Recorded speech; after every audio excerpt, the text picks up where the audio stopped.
வணக்கம். இன்றைய நம்மளோட ஸ்பெஷல் என்னன்னு பார்த்தீங்கன்னா, முருங்கை சூப்பு வீடியோ தான் பார்க்க போகிறோம்.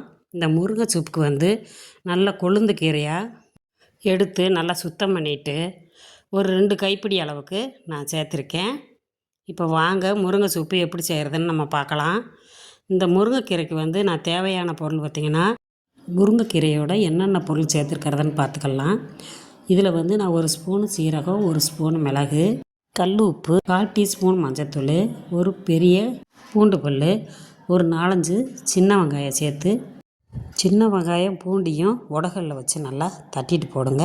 இதில் ஒரு 3 டம்ளர் தண்ணி சேர்த்துக்கலாம். இந்த சூப்பு ஒரு 2 டம்ளர் அளவுக்கு தான் நான் போட்டிருக்கேன். இதுக்கு நம்ம 3 டம்ளர் தண்ணி ஊற்றி நல்லா 2 டம்ளர் ஆகிற வரைக்கும் நல்லா கொதிக்க விட்டுறணும்.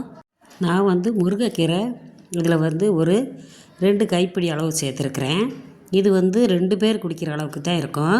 இப்போ அடுப்பை பற்ற வச்சு நம்ம சூப்பை ரெடி பண்ணிடலாம்.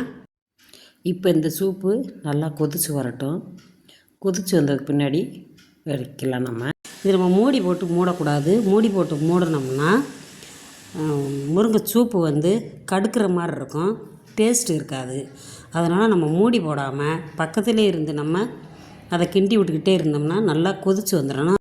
காலையில் காப்பி டீ குடிக்கிறதுக்கு பதிலாக இந்த சூப்பை குடிச்சு பாருங்கள். உடம்புக்கும் நல்லது, நம்ம ஆரோக்கியமாகவும் இருக்கலாம், நல்ல எனர்ஜியாகவும் இருக்கும். 2 நிமிஷம் நல்லா அதை வேக விட்டுருங்க. கீரை வெந்தோடனே கீரை சூப்பு டேஸ்டியாக இருக்கும். இது பெரியவங்கள்லேருந்து சின்னவங்க வரைக்கும் குடிக்கலாம். இரத்த ஓட்டம் அதிகரிக்க, கால் வலி, இதனால் நம்மளுக்கு கால்சியம் சத்து கிடைக்கிறதுனால கால் வலி நம்மளுக்கு இருக்காது. சூப்பு ரெடி ஆயிடுச்சு. இப்போ இதை நம்ம வடிகட்டி எடுத்துக்கலாம். இந்த சூப்பை நீங்களும் இதே மாதிரி செஞ்சு குடிச்சு பாருங்கள்.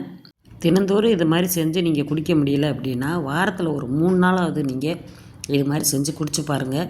உங்கள் குழந்தைகளுக்கு பெரியவங்களுக்கெல்லாம் கொடுத்து பாருங்கள்.